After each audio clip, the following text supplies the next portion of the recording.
नमस्कार, daily home cooking food मध्ये आपलं स्वागत आहे।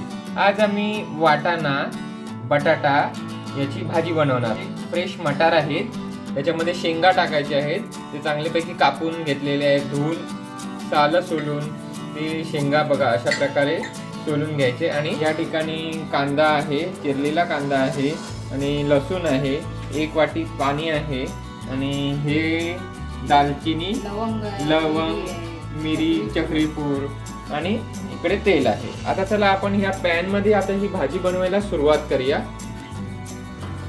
आता गॅस वरती आम्ही आता हा पॅन तापत ठेवला आहे। आता यामध्ये आम्ही 2 चमचे साधारणतः तेल टाकलेलं आहे। आता तेल तापलेलं आहे। आता यामध्ये आपण राई आणि जिरं याची म्हणजे फोडणी करायची आहे, म्हणून राई जिरं टाकायचं आहे। जिरं जरा हातामध्ये चुरगळून घ्यायचं आणि तेलात टाकायचं आणि त्याच्यात काळी मिरी आणि लवंग टाकायची, मग तेजपत्ता टाकायचा आणि 1 चक्रीफूल टाकायचं आणि जरा परतून घ्यायचं आणि मग चिरलेला कांदा टाकायचा।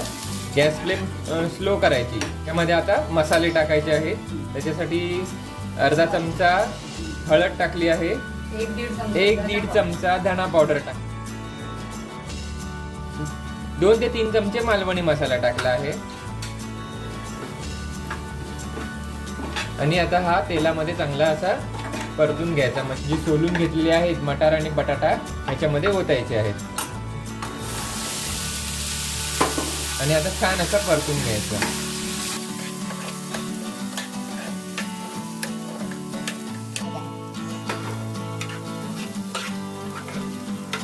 आता ही आपली भाजी कशी झाली आहे, वाटाणा बटाटा आणि शेंगा टाकून बनवलेली मराठमोळी भाजी। बटाट्याचे साली सोलायचे नाहीत, ते तसे स्वच्छ धुवायचे, बटाटे कापायचे आणि आतमध्ये टाकायचे मटारच्या भाजीत, जेणेकरून चांगली चव येते। ओतायचं आहे, 1 पेला पाणी ओतायचं, चवीनुसार मीठ आता आपण यावरती टाकायचं। चवीनुसार मीठ टाकून झाल्यानंतर पुन्हा एकदा आपल्याला हे परतून घ्यायचं आहे, जेणेकरून अख्ख्या भाजीला चांगली अशी चव येते। पॅन मधील वाटाण्या बटाट्याच्या भाजीला उकळी यायला सुरुवात झालेली आहे। आता आपण या पॅन वरती झाकण ठेवूया 10 मिनिटांसाठी आणि गॅस फ्लेम स्लो करूया। 10 मिनिट झाकण आपण यावरती ठेवलेलं आहे। तोपर्यंत आपण या तव्यावरती वाटप भाजून घेऊया, जेणेकरून या भाजीमध्ये ग्रेव्ही बनवण्यासाठी वाटपाची गरज आहे। कांद्याबरोबर लसणीच्या पाकळ्या सुद्धा भाजल्या जातील। अशा प्रकारे आपल्याला लालूस तांबूस गुलाबी रंगाचा होईपर्यंत चांगला असा भाजून घ्यायचा आहे। गरम मसाल्याचे साहित्य या कांद्यामध्ये टाकायचे। हे बघा, किसलेलं खोबरं सुद्धा आपण यामध्ये टाकायचं, वाटी किसलेलं खोबरं यामध्ये टाकायचं आणि भाजून घ्यायचं आता त्याच्याबरोबर कांद्याबरोबर। आता हे मिश्रण जे आहे तव्यामधील वाटपाचं ते सुद्धा चांगलं असं भाजून झालेलं आहे। आता हे मिक्सरच्या भांड्यात काढून घेऊया। आता हा मिक्सरला वाटून आणूया। आपण पाहू शकता या ठिकाणी आम्ही वाटपाचं मिश्रण या मिक्सरमध्ये करून आणलेलं आहे। 10 मिनिटं झाली आहेत। आता हे झाकण आपण उघडून पाहूया भाजीवरचं। वाव, खूपच सुरेख अशी आपली वाटाणा बटाटा आणि शेंगाची भाजी झालेली आहे आणि वाफ सुद्धा खूपच सुरेख आलेली आहे, घमघमाट सुटला आहे। आता यामध्ये आपण वाटपाचं सारण टाकूया।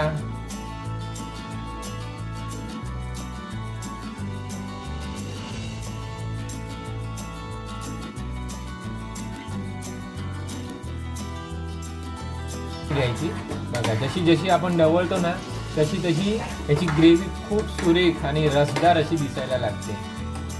आणि आता हे कटिंग केलेले टोमॅटो पण आपण मिक्सरला लावून आणले तरी चालतील। आता मिक्सरमध्ये आम्ही टोमॅटोची प्युरी करून आणलेली आहे कटिंग केलेल्या, आणि त्याच वाटपाच्या भांड्यातच टोमॅटोची प्युरी करून या पॅनमध्ये ओतायचं। मिक्सरच्या भांड्यात पाणी टाकून पुन्हा एकदा त्या पॅनमध्ये आपल्याला पाणी ओतायचं आहे।